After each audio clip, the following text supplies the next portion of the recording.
Good afternoon. Well, thanks to a viewer who mentioned in his comment, Blessed Alexandrina. She's a victim soul, died in 1955 at age 51. She was born in 1904 in Portugal. So I had read this book of her life years ago, and it has some photos in it that I'll try to hold up to show you. And thanks, Tom, for mentioning her. And I can see why she would be this close to this particular person. He has his back ruined from a terrible ordeal he went through by someone who he's forgiven, but was really more traumatic than what Alexandrina, I think. Well, we can't say what's more traumatic, but to me, to have someone who you love and who's to love you and protect you and all, and do that to cause the harm, the permanent spine damage. I don't know. I can't say what was worse. They both get me. Alexandrina's life was one that happens all too often, the tragedy, from lust, from a man who wanted to rape her, and she made her escape, but it caused her injury. So there again, we have sin causes the suffering often enough. Someone's sin, someone's choice to do something wrong, even if they're unwell themselves, addicted or sick, psychologically ill. We can have compassion and we can forgive. But sometimes they even just do it that the devil gets in them. There's always a reason we fall to temptation. And it can be something that's horrific and lifelong lasting, or any kind of sin that we do comes from falling to the temptation to do it, or to think it, or to speak it. So that ended up being one of Alexandrina's offerings of her suffering. And a big desire was to try to help people to realize, don't sin. Just don't do it. Be strong. Stop ourselves. So Alexandrina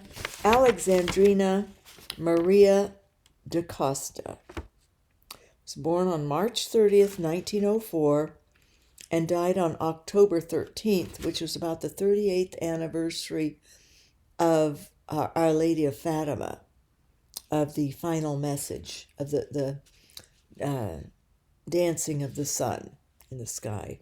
And then the rains poured down, and miraculously, though people weren't wet, miracle of the sun. She was 51 years old. She was born outside of Balazar, Portugal. She was born in this area where there was a church called the Church of the Holy Cross that in 1832 had a miracle, an inexplicable situation, and it's there today still, of a cross, image of a cross formed on the ground at that church, outside of it. And over the years, people have attempted to get rid of it, to clear this image off, or this cross out of there, and it just keeps coming back, keeps reappearing. It's flat on the ground. And actually, when Alexandrina was a girl and they would go out to the fields working, very young, when she was 9, she was sent out to work in the fields to help earn money, because her father left the family when she was very little, and her sister Deolinda also was very young. So they were sent out to work in the fields to help earn money, to help the family survive. But this church was in that area, and she used to pick flowers, she and the other young girls, to help weave a blanket of flowers, a rug of flowers that would go around this miracle, this cross that appeared and stays there and can't be gotten rid of. Or they attempt to get rid of it and then it just reappears. So that's been there for going on 200 years now. But so she was born in that area outside of Balasar, Portugal. And she's just known basically as a mystic, victim soul, and a member of the association or union. It's called the Union of the Salesian Cooperators. And they were yet another group that offered suffering for the salvation of souls, to help in reparation for sin, etc. And that's by the Salesian priests, that order of St. Francis de Sales. And it's called, their nickname, or how they go by, are the Salesians, like the Carmelites. You know, they have these names derived from the name of their religious order. But they are the order of St. Francis de Sales, one that he started. So she joined that association in 1944, 11 years before she passed away. But she was already a victim soul prior to that. All of you with suffering, any of you, even with temporary suffering, victim souls. Now, somebody in some high place might say, oh, you know, you're not a victim soul if you have a broken toe and you offer that. It's temporary. But what do they know? You are. If you offer it, if you offer yourself as a victim soul for any suffering, including our end-of-life suffering. If you have a life that's blessed without injuries and sufferings, I've known of people who've never had a broken bone and rarely get sick, but they're going to have a death, and that will entail some kind of suffering, even if it's brief or instantaneous. So we all can make this offering as victim souls, of offering ourselves for the love of Christ and to help Christ in whatever work he's doing with souls. Offer our sufferings. So I already said that they were poor. They lived in this rural parish, Povoa de Vazam. I don't know how it would be pronounced in Portuguese, but Povoa de Vazam. That's how I'm pronouncing Vazim. Povoa, and then DE, and then capital VAZIM. That's the name of her parish area, her little village. She only had 18 months of schooling before she was sent out into the fields to work on a farm at the age of 9. And in that area of Portugal, there's olive trees and I think corn and apple orchards, maybe apples, figs. So crops like that, but corn definitely. And I don't know if there's wheat or not, but olive trees and figs, and so, and they had a lot of sheep grazing. Then when she was a teen, even as early as age 12, she worked as a seamstress. And for that, she went into Balazar with her sister into the town. And they both were seamstresses. At around 12 also, she had typhoid fever and was very, very ill. And that was for her really an indication of her being a victim soul. But even in the fields, though, there was a man who tried to take advantage of her sexually. Didn't succeed. She always carried a rosary with her. I think most of the young women and men did, who were very religious in Portugal and at the time. And this would have been, around the time of Fatima.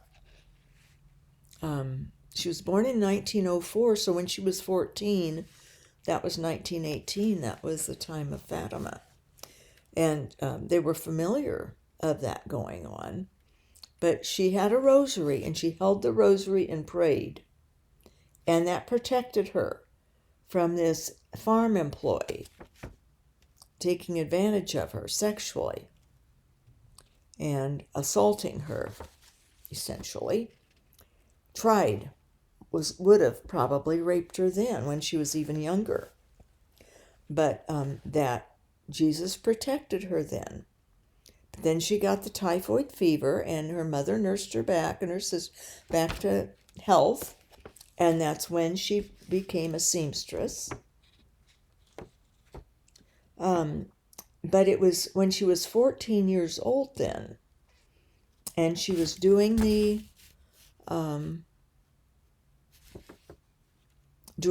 sewing, seamstress work, 14 years old, and with her sister and another young employee, seamstress, were in a house and doing their sewing. And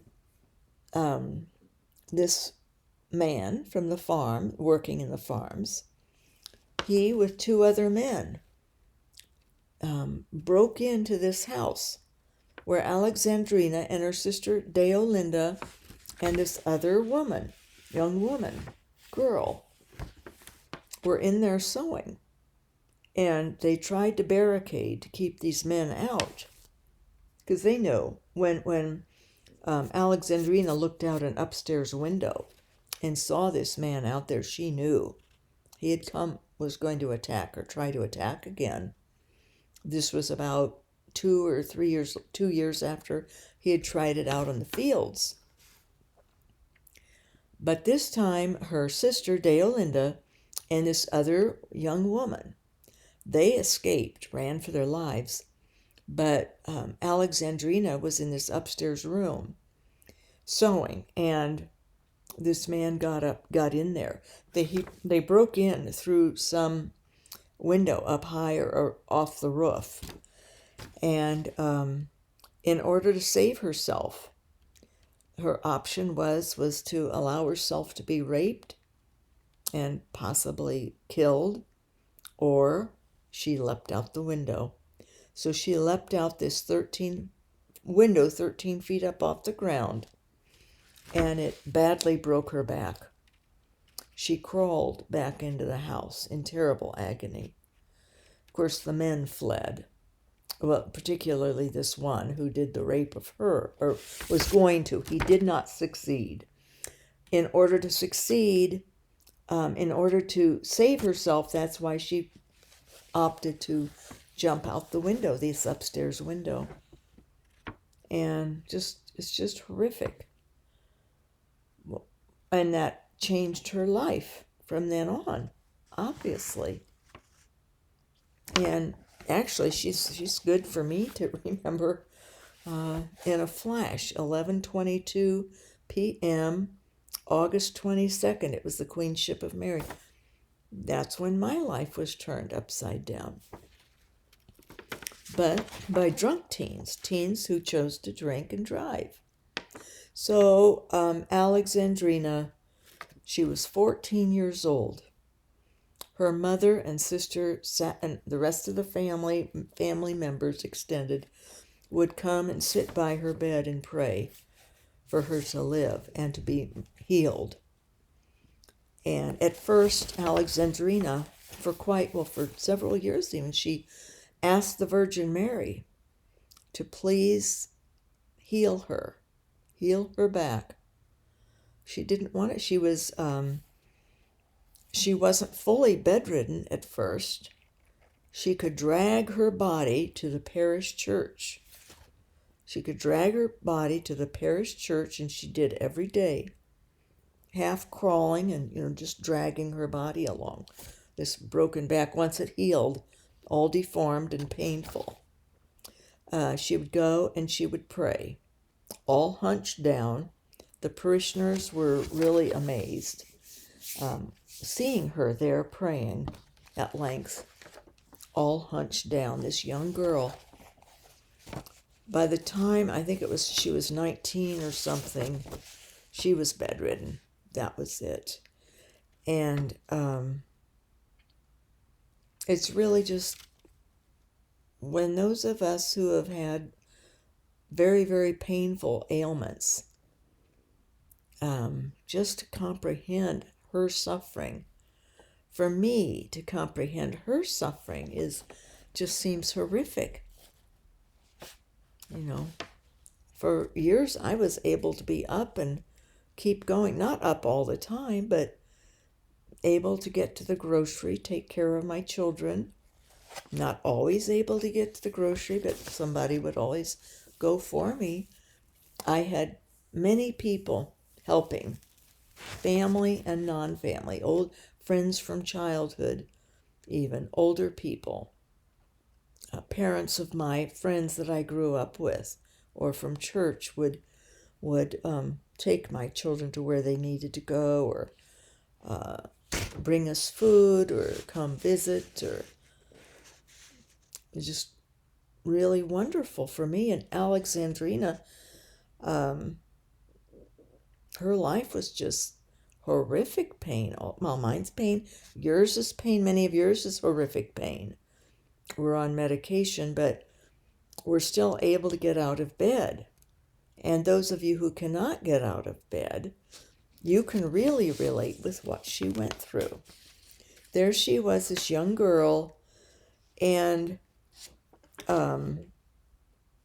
she also, in the early years of this affliction, this damaged spine, and the doctor said it was irreversible, and obviously it was, but she would ask the Virgin Mary, please, please, cure me, make me well.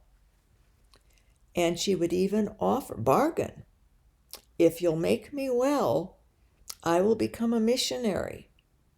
She told that to the Virgin Mary, and it didn't happen, because eventually she started recognizing that suffering was her vocation, and that God was wanting her to be a victim soul, a victim of his love, with him, to unite with him her sufferings, and to help in the salvation of souls and in reparation for sin. And I think many of us have come to this over the years, or just now you're coming to it. Just now you're realizing, hey, this is me. This is what God has wanted of me all the time. Why he wouldn't allow other doors to open, didn't allow a healing for you, or this or that. Even some work you could do from home. Somehow if something didn't work out with me, didn't even allow me to volunteer. I took the hospice training, and then the gal who was in charge of it refused to let me be a hospice volunteer. She said I would make the people uncomfortable, she felt, because I'd have to be on the floor. I'd usually get down on the floor like this, or move around a little bit, or up on my knees in what's called the child pose, where your knees are down on a slant and then your calves go underneath you like that. It's a very comfortable position for my back. I can't do it now because of my damaged knee, but before I would. But she said, no. But, and other people realized that she had an issue or something going on, but I myself and others thought I would have been a very good hospice volunteer. However, God didn't want it, because that was extreme for someone to, I went through all the training, but she didn't allow me to be a volunteer then, even with the training. I passed the training, but I think that the big problem with someone like me is I can't be consistent. Today, I really need to, I'm just wiped out today. The pain is too much. I can get up, but sometimes I can't even get up. I then feed the dogs. So Alexandrina had her life truncated. She was bedridden after about 5 years of being very disabled and in bed a lot of the time. Then it came the time where she wasn't out at all. That was it. And the pain was constant with her. And so, but the Virgin Mary didn't answer her plea to be cured.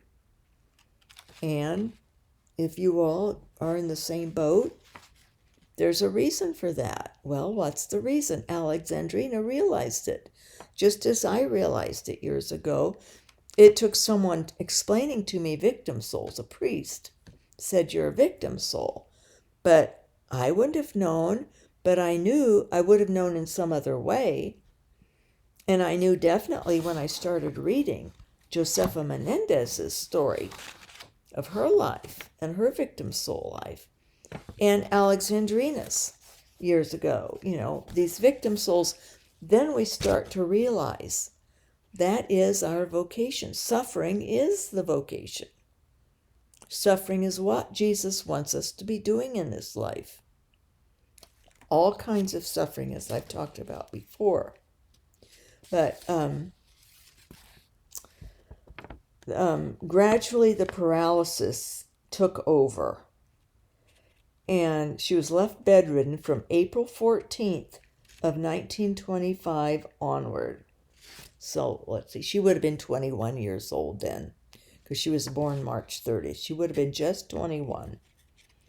And then the last 30 years of her life was lived as being bedridden. And sometimes, even at night, her sister would be with her, take care of her, Deo Linda. And actually, literally, that's God and Linda together. D-E-O Linda. Deo Linda was her sister's name. I think she was an elder, slightly older.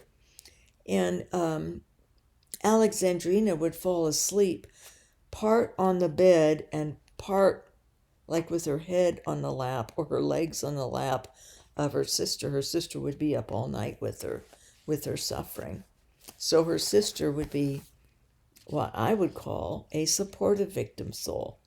Her life was lived caring for her injured sister, Alexandrina. And as time went on, each May, during the month of May, her parish priest would bring the statue of the Immaculate Heart of Mary and could be in Alexandrina's bedroom every May for the month of May. That was a great honor and a great consolation. So somebody had asked, what are consolations for victim souls? Well, there may be some, such as that you get to have this statue of the Immaculate Heart of Mary, because she loved Mary very much. And she became very dedicated to the Immaculate Heart of Mary. Let's see. At one point later on, it might have been like 1944 or 1945, when she had her second and final spiritual director. He had directed her sister, had told her sister, Deo Linda, to keep a diary of everything, any mystical experience, and any locutions, and what they were, and what was said. Keep a diary of this of her sister. So, they were, at that point, they were realizing, that this was important to do, to share with others. At one point, Jesus spoke to her. Now, Alexandrina, after a while, did have visions of Jesus and locutions from him. He would tell her things. So, most victim souls don't have anything like that, or just a little bit.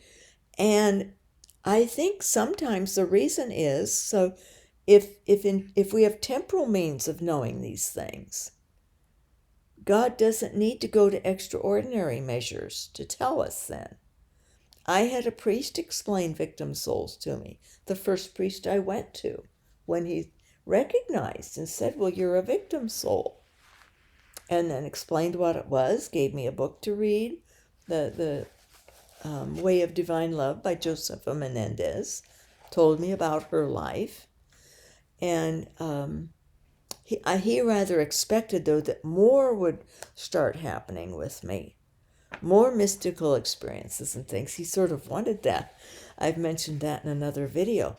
But no, those things, I have come through my life to realize, especially as I don't need them and I have less and less, is that if we can understand in faith, then God and Jesus and the Holy Spirit or other souls from the other side don't have to go to this extra effort. Well, for God, it's not, he's perfect. He has power. He's all powerful, all knowing, ever present God. But if we already know or have temporal means of understanding victim soulhood, then he doesn't have to appear to tell us. And that's a good thing. God's busy person, busy, not a person, but I guess first person of the Trinity, we say person, our vocabulary is limited when it comes to God. But so we describe in words that we know, but that's how I started to understand that I shouldn't expect or ask for or desire supernatural experiences, because all of them were teaching me things. If I can find out through temporal or through reading or somebody explaining, then I don't need these supernatural experiences from God.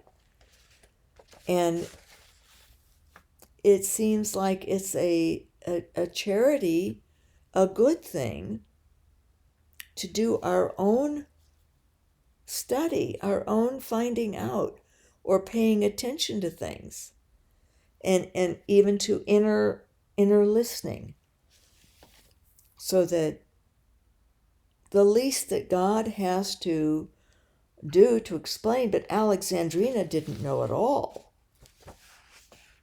And so Jesus would talk to her and explain things. And that's to be expected if you have only 18 months of education and live in an impoverished area.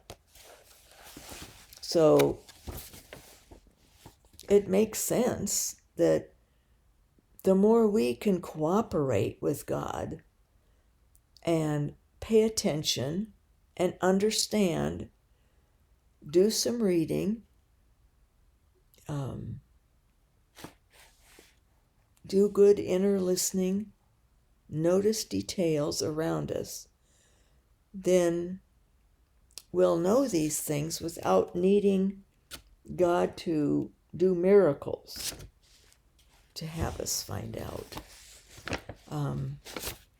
I've already mentioned I didn't need to have, there were other cues, other ways that God let me know I was a victim soul, besides the priest, ways that God validated it. Be an immolation and mortification, two words that, immolation and mortification were words then that I had to find out what more they meant in a religious context, how that fit in. And I did then.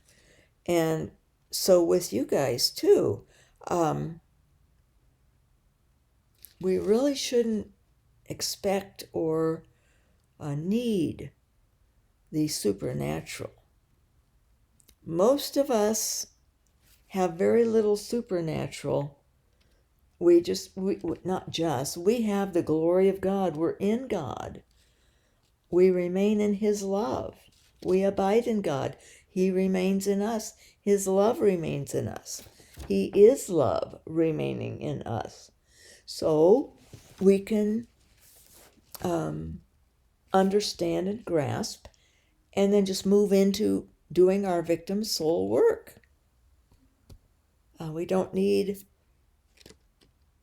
the bells and the whistles, so to speak, or the teaching, the understanding of it. But somebody had to help Alexandrina understand, and God did that. And you may be in that category also, I don't know, but I'm just explaining this. I think it's very important not to seek after things because of supernatural experiences. That isn't the point or the purpose. And it's utilized by God in practical means and manners and ways. There was someone who needed to know, and he had to use, God directly had to explain to her. But we have Alexandrina to learn from, and other victim souls. Josefa Menendez, Jesus Christ. And what I'll share today, based on what I reminded myself by rereading or looking up online more about Alexandrina to refresh my memory, to explain these things to her and what her life was like. But Jesus at one point did tell her, "You will rarely receive consolation. I want that while your heart is filled with suffering, on your lips there is a smile." God wants a cheerful giver. That's a blessing. That's in, I think it might be in Ecclesiastes. The Lord loves a cheerful giver. So I try to smile more. This has been encouraging me, being reminded of Alexandrina's life, to try to smile, to be upbeat and positive with suffering. Do our best with suffering. She had a spiritual director, Umber Pascual. He went to Portugal in 1930, and he met Alexandrina in 1944. And in 1944, he became her spiritual director. Prior to that, she had a priest who was helping her, assisting with her, but not much. And she went through periods of persecution, and a little bit more on that later, but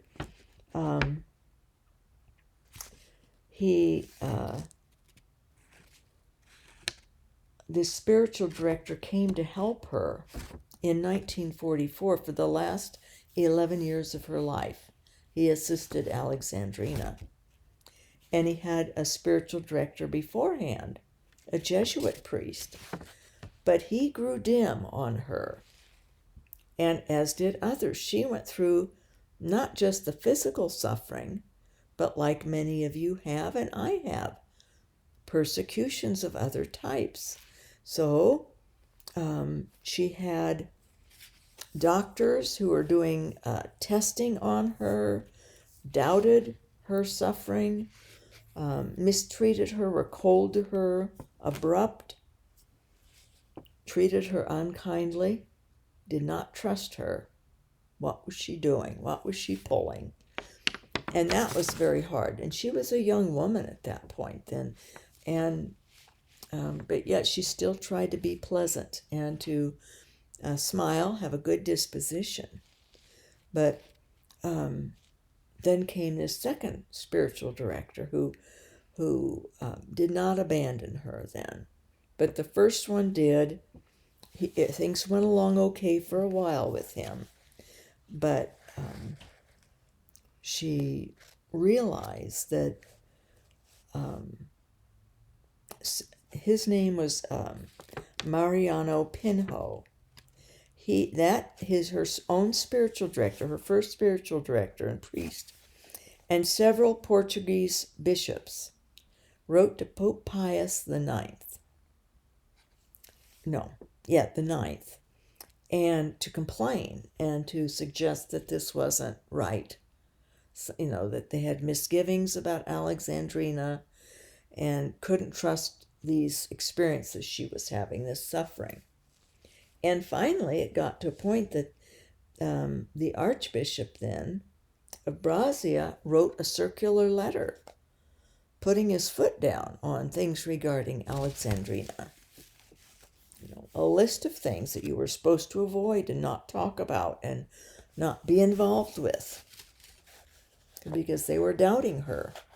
The bishops, the priests, and the archbishop. And that can be very hurtful and painful when you're trying to live a devout life, church life, and go along with honesty and prudence and doing the right, to have the church, in essence, then put you down, complain. Let's see what else we have here. But then on the other hand, though, they did have, for about 3 years, 1939 to 1942, some people and of course people were part of the problem. They were going overboard on following Alexandrina and building her up, making an icon out of her practically. She wasn't deceased yet, but they recognized that this was a holy young woman and that she'd been called by God to suffer. And the bishops, of course, and the archbishop, they wanted to make sure nothing would get out of hand. That I've heard that so much. Excuse me, my leg got a stab with this pinched nerve here. But they did. The local bishop then did write to the Vatican, wanting to have some kind of recognition of Alexandrina and of her life. But, well, not of her, but of the Virgin Mary. Alexandrina was sort of behind the push, not sort of, she was, of having the world consecrated to the Immaculate Heart of Mary. So they wrote and asked the Pope to please do that. Well, he didn't yet. And that was Pope Pius the Ninth. But then came Pope Pius the 12th came in when the Ninth died, and there were, no, not the Ninth. Must have been the 11th. Pope Pius the 11th died, and the 12th came in. And he, within just a couple of weeks, consecrated the world to Mary, to the Immaculate Heart of Mary. The information was there, and this priest had cooperated, the spiritual director, the first one had. And the new one that came in met her, and I think he met her in 1940 or 1942, and when he was something at the Vatican, Secretary of State or some such thing. And then he became her spiritual director also. But she wanted, and others had wanted also, the world consecrated to the Immaculate Heart of Mary. And so Pope Pius the 12th did that. Find here.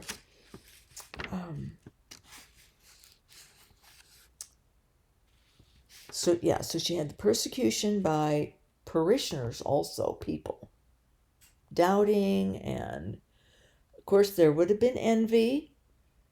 The women would have been envious. Oh, who does she think she is? She's putting this on. She's faking these things. Rumors would get out of what was going on with her, of some of the unusual occurrences. And, some people get very envious of those with spiritual experiences. They think they want that because they don't. She was smiling, because Jesus had told her he wanted her to smile, even though her heart is filled with suffering and her body is filled with suffering to the brim. He always wanted to see a smile on her face. So she tried her hardest and smiled a lot. And she was by nature a very sweet person. Always had had a devotion to the Virgin Mary, to Jesus, loved Jesus very much, loved the Eucharist, and loved the Mass.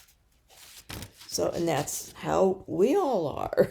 For the most part, I think we are. And so it was, but she had to go through these other trials that were really more hurtful than the physical pain she bore. It was horrible to be turned against by the people with whom she lived, among whom she lived. And her own spiritual director then quitting on her. But God had someone else he wanted to come in. This Salesian priest of St. Francis de Sales. It was 1938. It was Cardinal Eugenio Pacilli, who eventually then became Pope Pius XII. And in 1942, he consecrated the world to the Immaculate Heart of Mary. Let's see. Here's another thing that occurred with Alexandrina. And she had visions of Jesus in a room and locutions from God. God would talk to her and Jesus would appear and say things to her. But God at one point, a little bit before 1942, in that vicinity of years, he told her that she would no longer be needing sustenance, that he wanted to have her exist on the Eucharist alone. And that was to help people's faith and to show people that he truly is present in the Eucharist.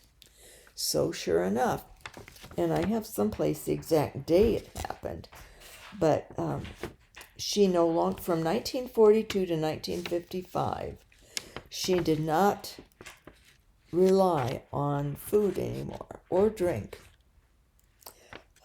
Somebody might give her a little sip or something, I don't know.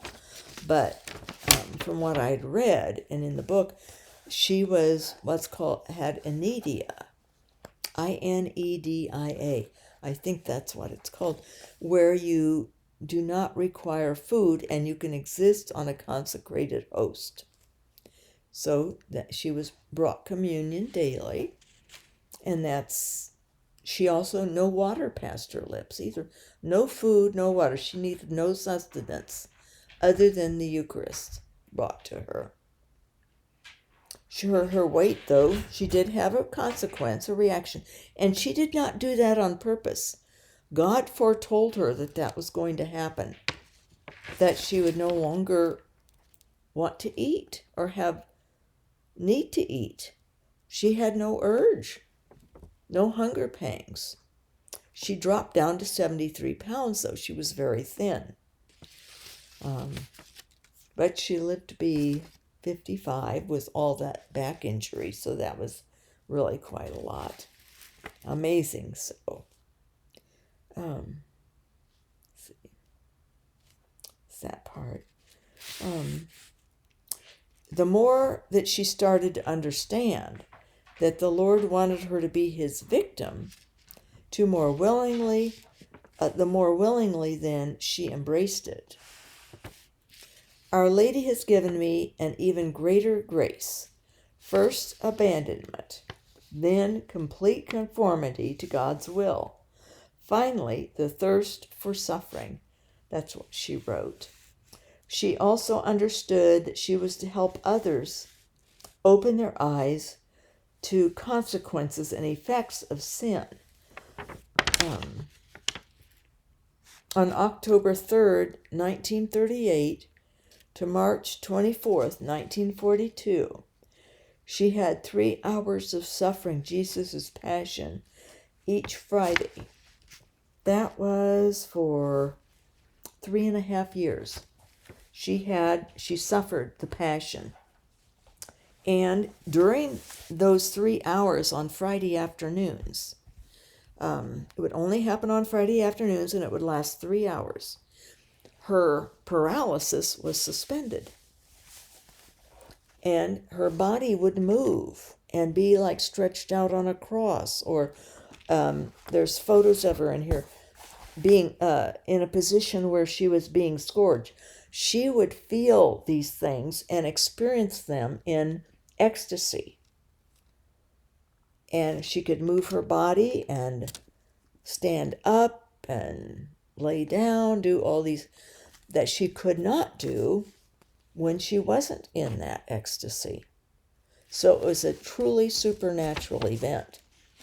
And Jesus had his reasons for it. She's an example. She's an example of a victim soul. She's an example of the reality of how our suffering is utilized by God. She is a teacher, a reminder of sin and the effects of sin and how it can alter people's existences. But also, then she teaches and shows us, demonstrates by what God taught her. And through her, what she would say and her sister would write down in her journals and diaries, that our suffering is being utilized for reparation for sin and for the salvation of souls. And it demonstrates and it brings us to a great love of God, to come into union with him in suffering.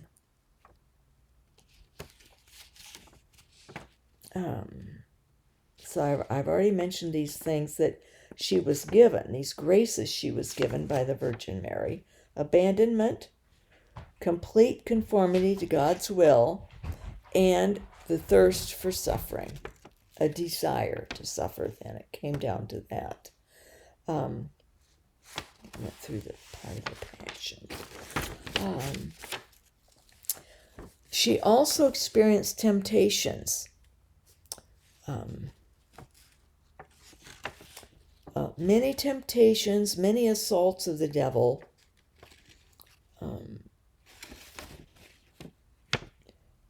It wasn't just, she had temptations, she had assaults against her faith.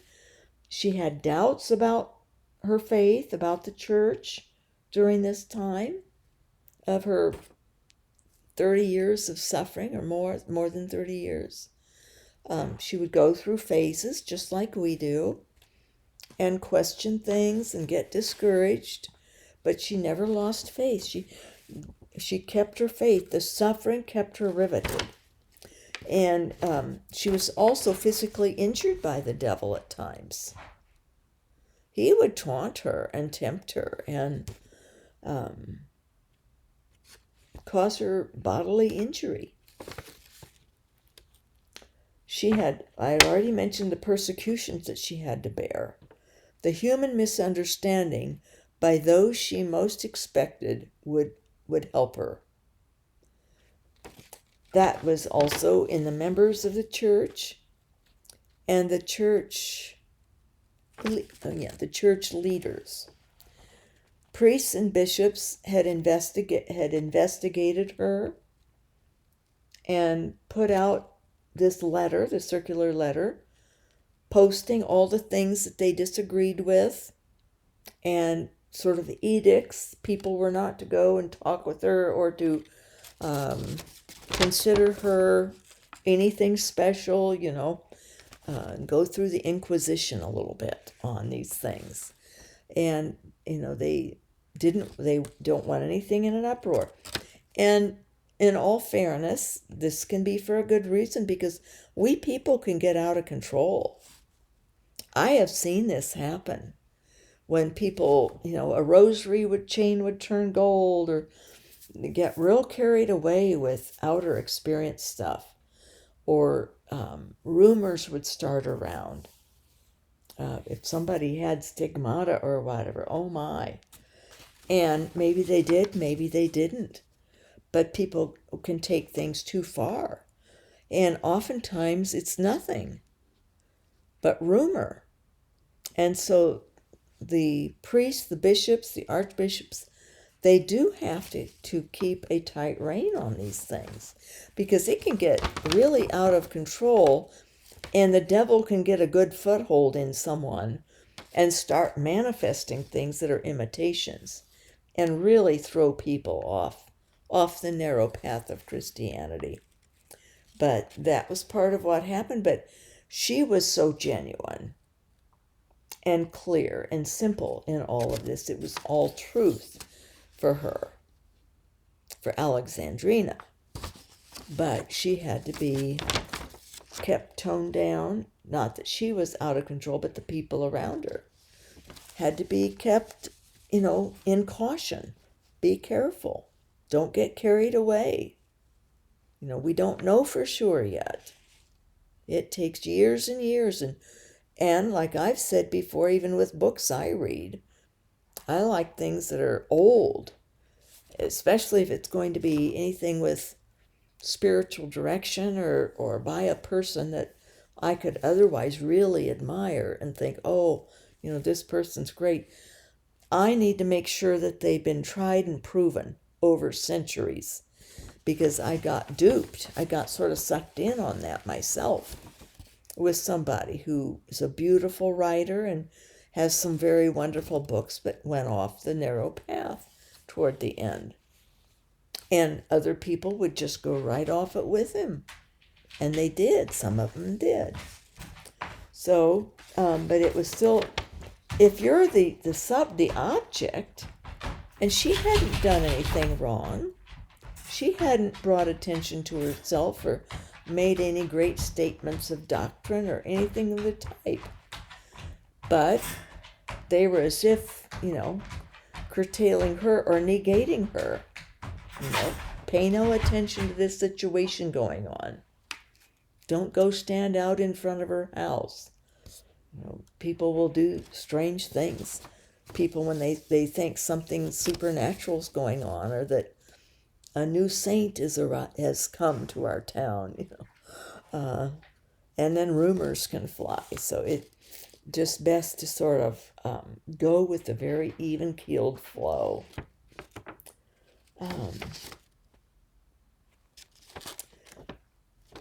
I've mentioned this about when she existed only on the Eucharist, how the doctors would come and try to figure out ways to make sure that other food wasn't being sneaked in. They had to do that with Padre Pio also, trying to keep things calm and keep truth always flowing.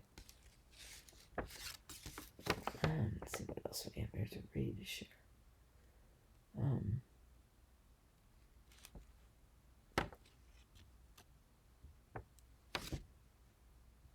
She did join this Union of Salesian Cooperators, started by St. John Bosco's religious community. She joined that in 1944. It's just a matter of probably signing her name and reading a vow for the organization of, following along with the church and with God and all. But that's a lovely thing to do, but it's to follow along with what God desires of us. Let's see what we've got here. Alexandrina did show interest in the poor and in the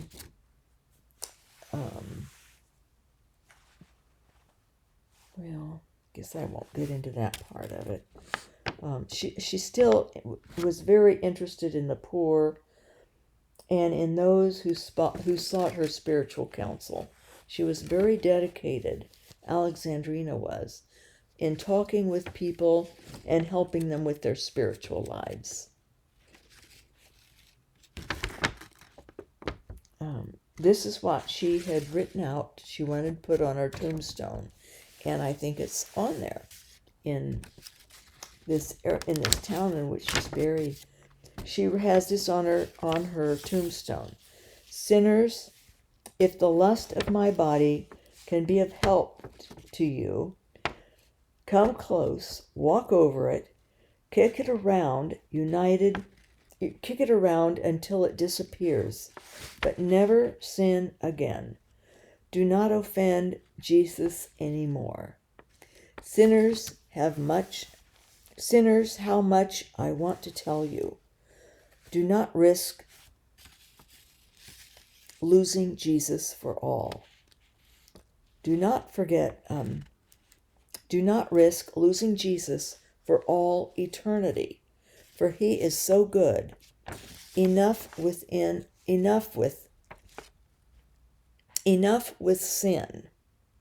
Love Jesus. Love him. She was very opposed to sin.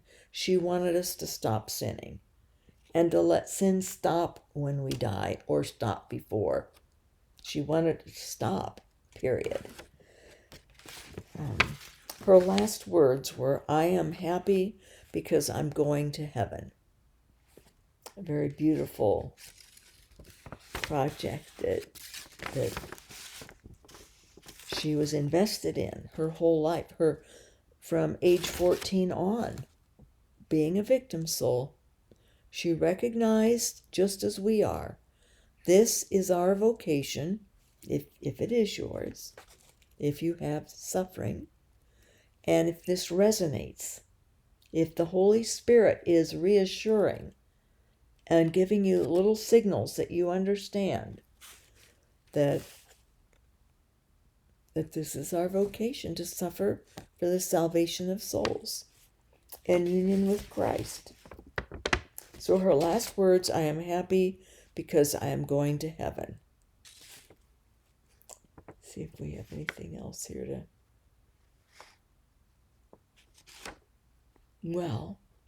to love souls, to accept all for God. I think that's pretty much what I had to say. I want to show you some of these photos. There's a photo of Alexandrina when she was just a young girl, bedridden. See how she smiles. That was after Jesus told her, no matter how much suffering is in your heart, I always want to find you with a smile on your face. This is her with her sister, Deolinda, Alexandrina in bed, and Father Umberto Pascal, the Salesian priest, spiritual director, who was there for her. Well, these are more photos of her. Let me find some others. This is what she looked like in death, in her coffin. She had wanted to be dressed in the Daughters of Mary, a religious order garment, and she was allowed to. They dressed her in this, and all the flowers around her. That area had lots of flowers. They grew lots of flowers in that area of Portugal. This is her first grave. It was in her home church, in the little parish church. It's now, I think it's now in the Holy Cross Church. I'm not sure. Let's see what it says here. I don't think so. No, it was her remains were taken to the parish church in 1977. So that will happen later. Here's her tomb as it appears today in St. Eulalia's church. There's a picture. That's her, where she's buried in the ground there underneath. And that is what was written, what Alexandrina had her sister write down that she wanted on her tombstone. And I read what that was previously, just, a few minutes ago, or maybe more than a few minutes, but about how, she wanted people to stop sinning. And if it helped them to go and walk on her grave, on the dust of her ashes.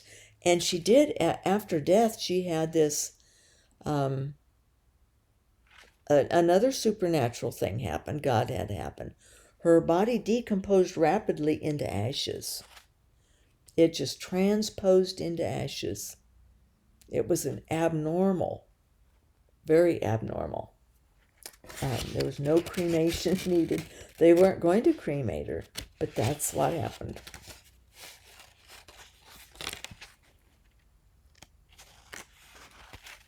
But yeah, even in death, she wanted people to be reminded, do not sin. It's not worth it. Just stop yourself from sinning. And yes, it takes prayer and effort. We make mistakes and we ask forgiveness. I don't have to see that very well, but that's later on, Father Umberto and her sister Deolinda. This would have been, I think it was around the time that she was beatified. Might have been. Oh, no, that was in August of 1978. So it was 23 years after her death. She was beatified. She was made blessed in, I think it was April of 2004. April 25th, I believe, is the date, 25th or 26th. Yeah, see, her body did not remain incorrupt. Rather, it turned to ashes without decomposing. Her body didn't decompose, it just turned into ashes. So, and that is just a sign that God chose to have. And it doesn't mean anything good or bad. It's just a supernatural signal. And it helps us as victim souls to know that she didn't have any of that stuff when she was first victim soul. There wasn't anything unusual. It wasn't until, I think it was in the later 1940s that she had, maybe it was just for a couple of years or so, it was 2.5 years, I think it was, that she experienced the passions on Friday afternoons. So, but I know the supernatural is a sign. It's an affirmation of what God is saying.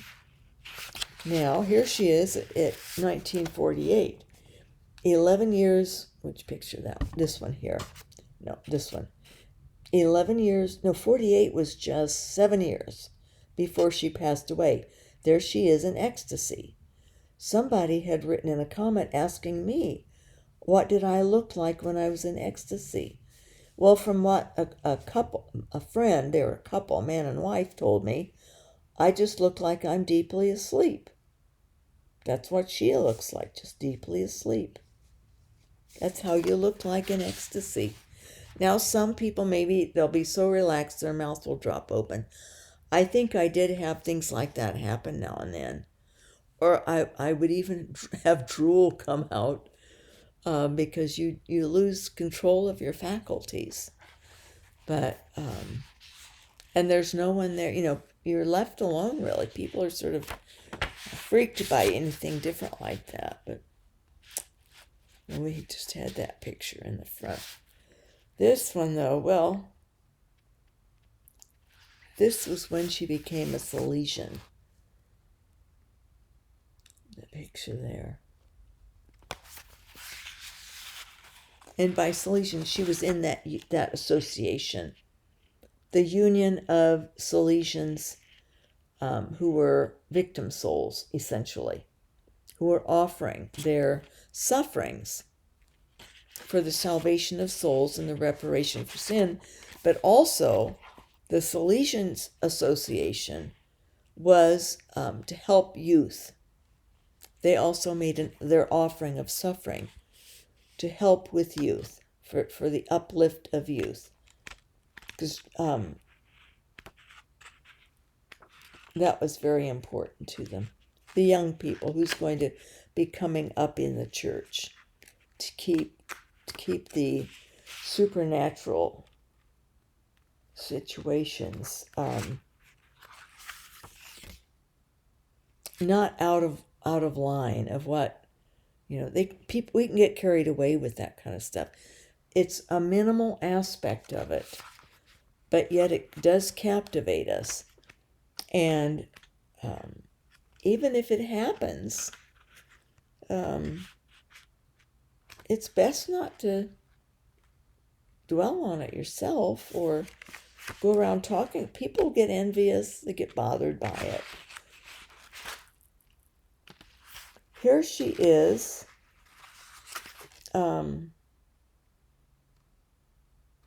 This was right after her. This was her in when she was having the Passion. This picture over here, her arms are outstretched. She's on the cross and in agony. And this one was right after. At the very end, she would turn in the direction of the parish church, even though she isn't conscious of it. But her body was free to move. There she doesn't look like she's at all paralyzed, and she wasn't. Her paralysis left during those times. But again, that only lasted for a few years. So these were just other pictures of what she looked like in the ecstasies.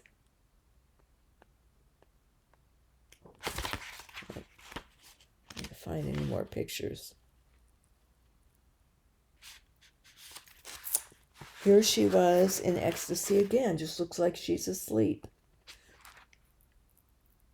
And she does have coloration on her face there. Looks like on her forehead and on her upper cheeks. They look very reddened. I'm not sure what that was about. It's been a long time since I read this. I'll look real fast here to see if there was any mention of that. But she didn't have any kind of stigmata that showed, though, so that was...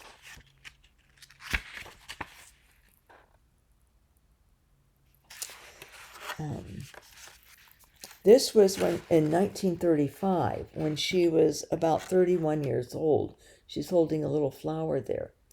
That's during a 10-year period where she went through a lot of temptations and attacks by the devil. And many of you maybe have gone through a phase. Mine was more from really shortly after I became Catholic, because I had some right before also.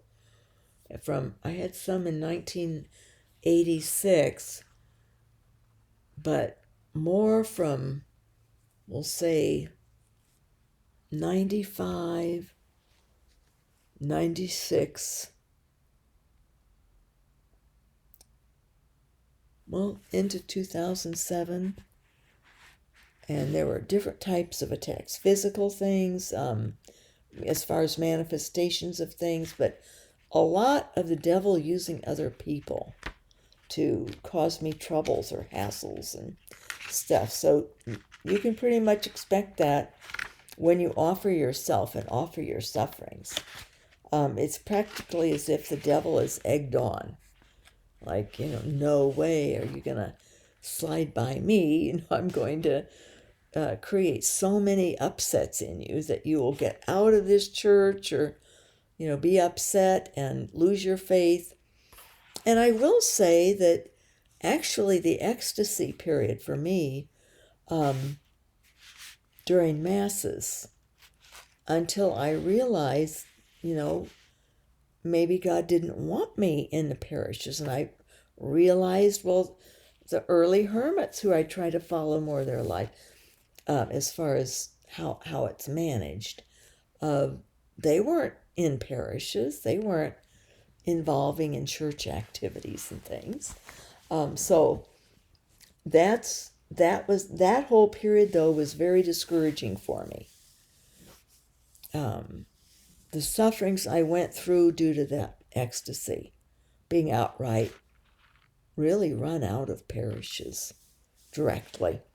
The things that were said and the injuries I had from people, some not meaning ill, but others were angry and bothered and stuff. So here's a victim soul, Alexandrina Maria de Costca. And fascinating. Her life is very unique, obviously, in some of the manifestations that occurred, the supernatural manifestations. But God wanted that, I think, to draw more world attention. The utilization of her sufferings and the utilization of your sufferings is the same. Some of you suffer as much or more, or have, or, maybe you're fully paralyzed, all kinds of things, or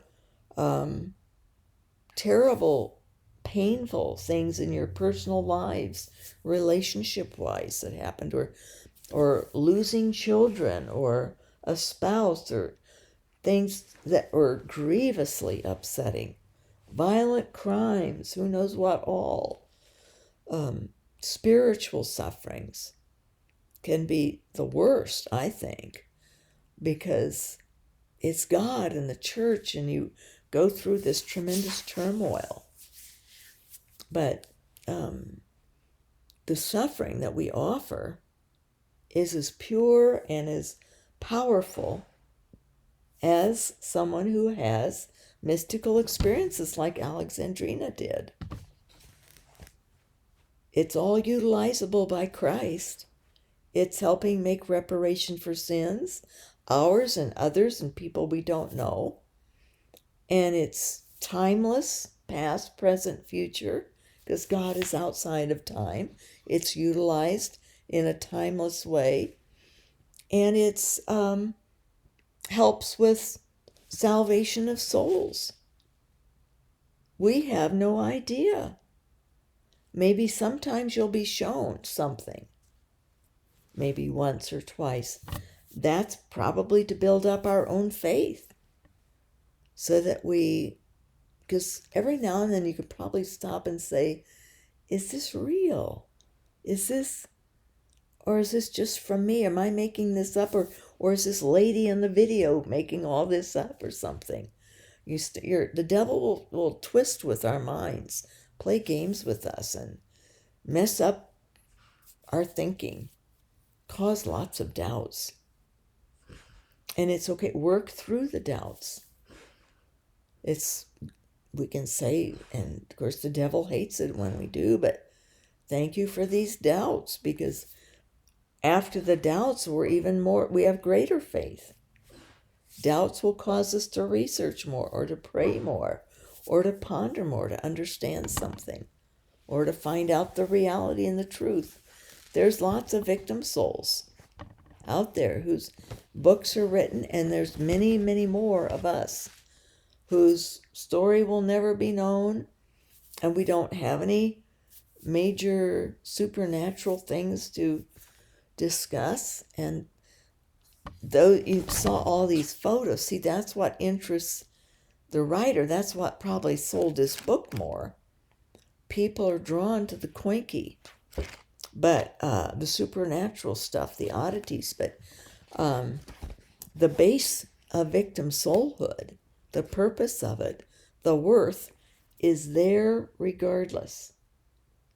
The supernatural elements that can happen on rare occasion have nothing really to do with the utilization of the suffering or the gift of it, or of our offering it. Offer it. We don't need payment. We don't need consolations. Jesus told her, you will rarely get consolations. Or did he even say rarely? Or you won't get consolations, maybe, but we'll be given what we need. That's all we need. Given the courage we need, given the ability to have faith, to believe and to trust when they're when we're in the middle of some extra big suffering, emotional, psychological, physical, whatever it is, that we can maintain our offering attitude, our love for souls, our love for Christ, and we want Christ to save all these souls. We're begging Christ, please, accept my offering, accept my suffering. That's basically the most precious thing we have to offer is our suffering. And the most difficult to feel our pain, experience it, and to genuinely, lovingly, sincerely offering it to be utilized for the salvation of souls, the reparation for sin, the uplift of youth, the uplift of the priesthood, the build-up of the body of Christ, for the holiness of the body of Christ, so that we don't commit so many sins or we're not tempted. And of course, we can even pray for the unity of churches, offer our suffering for anything that is good, or for God's will. However you want to use it, Lord. We don't even need to get it into a specific category or theme of what the suffering can be used for. God knows what it can be used for. He'll figure it out. He already knows. He already has plenty of things that can use the power and the, hopefully, improving cheerfulness of our suffering. But it's hard. I woke up last night, and my hand was the worst and arm up to arm it's ever been, with the numb and the nerve pain. And I really prayed and prayed. I mean, it brought me down. And I prayed for the strength to endure through the night, because I knew I had physical therapy today, and he'd do my neck again on the traction, and would work on my hands, my wrists, my neck with the scraper tool. He goes and gets in deep, and so it's just, in the night though, I really didn't think I could endure it. And I said out loud, help me endure this, help me endure. And I often ask the Virgin Mary to help also. She suffered tremendously. Boy, I mean, anyone who understands the loss of a child, Mary understands the loss of an adult son and the loss of a child when he was gone, those 3 days or so. He'd stayed back in Jerusalem, and his parents didn't realize he wasn't with other relatives or friends or neighbors or something, heading back to their town after going to the religious ceremony. So just the horror of that loss is mind-boggling. Anyway, I'll stop talking. Alexandrina Maria de Costca. And your victim souls, one type or another.